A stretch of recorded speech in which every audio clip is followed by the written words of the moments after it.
Bidhannagar পুরসভাটিও CPM এর হাত থেকে ছিনিয়ে নিল তৃণমূল, কিন্তু জয়ের আবহেও তৃণমূলের দুই বিধায়কের মন্তব্যে দ্বন্দ্বের সুর।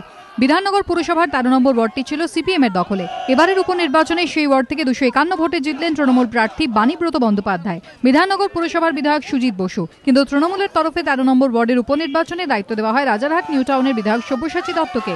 13 নম্বর ওয়ার্ডে তৃণমূলের জয়ের পরই সুজিতের নাম না করে সব্যসাচী অভিযোগ করেন, যিনি দায়িত্ব পাবেন ভেবেছিলেন, দায়িত্ব না পেয়ে তিনি অন্তর্ঘাতের ছক কষেছিলেন।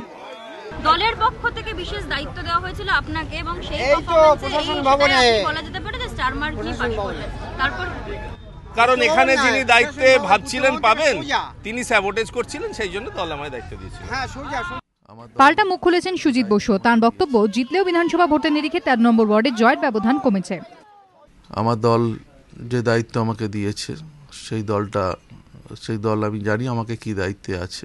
ভোটটা আমাদের ওখানে কমেছে, এটা আমাদের একটা বিষয় দেখতে হবে। এখন কে কোথায় কি বলল সেই কথার জবাব আমি দিতে চাই না, তার কারণ এটা খুব নিম্ন রুচির পরিচয়। 1995 সালে বিধাননগর পুরসভার জন্মলগ্ন থেকেই 13 নম্বর ওয়ার্ডটি সিপিএম এর দখলে। সিপিএম কাউন্সিলর গীতা বিশ্বাস মারা যাওয়ার কারণে এই ওয়ার্ডটিতে উপনির্বাচন হলো। ওয়ার্ড দখল করল তৃণমূল। প্রকাশ সিংহের রিপোর্ট, এবিপি আনন্দ, কলকাতা।